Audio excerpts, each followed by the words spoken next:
Talvez você já tenha ouvido a expressão cosmovisão. Talvez você tenha ouvido a expressão cosmovisão em discussões filosóficas, teológicas ou mesmo em conversas informais na sala da sua casa. Esse é um tema que está presente em qualquer assunto, mesmo quando ele não é mencionado. E não, essa informação ou afirmação não é exagerada. Existe cosmovisão em tudo o que nós fazemos. E hoje nós vamos entender melhor o que essa palavra quer dizer. De maneira resumida, é possível dizer que a cosmovisão seria a forma por meio da qual uma pessoa vê o mundo. Duas perguntas importantes a serem feitas sobre o sentido das cosmovisões seriam: por que as cosmovisões nasceram e por que são tão necessárias? Uma resposta simples, porém não simplista, diz que as cosmovisões têm sua origem na busca da mente por uma estrutura que possa orientar as pessoas no mundo ao seu redor ou nas questões últimas da vida. Isso implica dizer que as cosmovisões sustentam a forma como homens e mulheres tecem leituras sobre a realidade, isto é, como eles atribuem sentido à sua vida. Nessa direção, a cosmovisão apresenta razões que justificam o ser e existir no cosmos.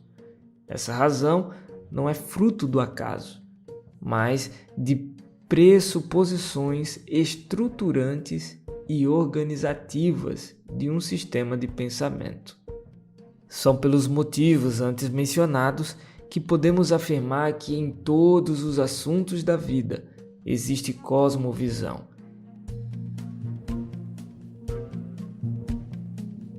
É que a própria escolha dos assuntos que darei ênfase e a forma que abordamos esses assuntos são influenciados pela cosmovisão que temos, quer sejamos conscientes ou inconscientes em relação a ela.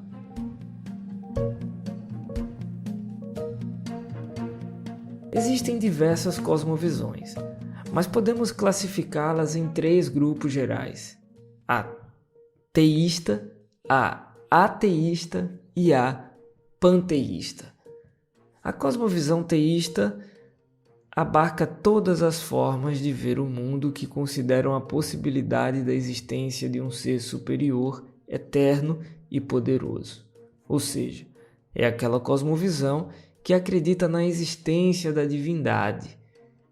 É verdade que existem variações internas dentro desse grande grupo, mas em geral, todas podem ser chamadas de teístas. A visão ateísta engloba todos os pensamentos que desconsideram a possibilidade da metafísica. Em outras palavras, a cosmovisão ateísta é materialista, pois considera que tudo o que existe está no plano material. Dentro dessa cosmovisão estão as ideologias marxistas, por exemplo, que explicam o mundo a partir de elementos puramente terrenos.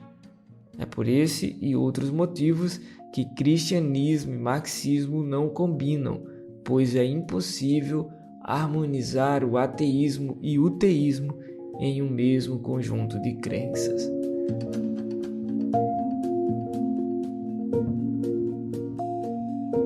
Já a cosmovisão panteísta ganhou força especialmente a partir do final da Idade Média, embora já fosse notada em tempos anteriores, com o pensamento de que Deus até existe, mas não é um ser pessoal e com quem podemos nos relacionar. Nessa cosmovisão, a divindade é mais uma energia que permeia toda a matéria, inclusive os seres humanos. Agora, existem alguns pontos que definem uma cosmovisão. A maioria dos teóricos concorda que a palavra cosmovisão nasceu na Alemanha do século XVIII. Cosmovisão é a tradução da palavra alemã Weltanschauung e foi usada pela primeira vez pelo filósofo iluminista Immanuel Kant, em sua obra crítica lá da Faculdade de Juízo em 1790. Goen afirma que Kant utilizou o termo só uma vez, o qual não desempenhou um papel central em seu pensamento. Assim, pode-se dizer que em Kant, a palavra cosmovisão não obteve a atenção nos seus estudos e argumentos, e nem foi aprofundada com relação ao seu conceito. A menção à cosmovisão não se tornou um indicativo ou uma teoria a ser desenvolvida. Mas a partir do século XIX, o conceito de cosmovisão foi sendo mais utilizado. Contudo, em vez de caminhar para uma definição única, quanto mais ele foi estudado, mais definições foram aparecendo. O certo é dizer que não há uma única definição com que todos concordem. Nash destaca 5 pontos como definidores de uma cosmovisão: Deus, metafísica, epistemologia, ética e antropologia. Os pontos levantados por Nash aparecem de maneira geral, na maioria dos teóricos com nomenclaturas diferentes, mas o ponto em comum é que eles concordam que a cosmovisão irá ser definidora para que as questões mais íntimas dos seres humanos possam ser respondidas. Comentando esses pontos, Nicodemos diz: aquilo em que um indivíduo acredita quanto a esses 5 pontos é o que tinge os óculos com que ele enxerga e decifra o mundo ao seu redor.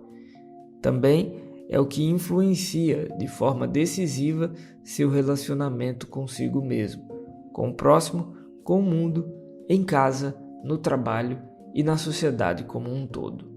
A cosmovisão do indivíduo, portanto, vai determinar quais são ou quais serão as decisões que ele fará em relação a todas as áreas da vida. Eu diria especialmente as áreas mais profundas e mais fundamentais.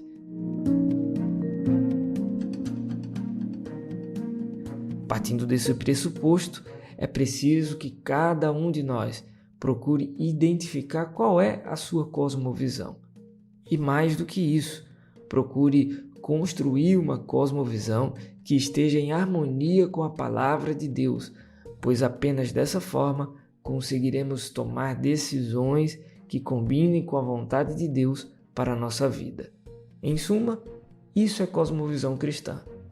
Mas eu acredito que nós iremos nos aprofundar nesse tema em mais artigos, em mais podcasts, em mais, digamos assim, conteúdos aqui nos streams e também nas nossas redes sociais. Fique com Deus, um forte abraço e espero ter ajudado você a entender o que é cosmovisão. Até mais.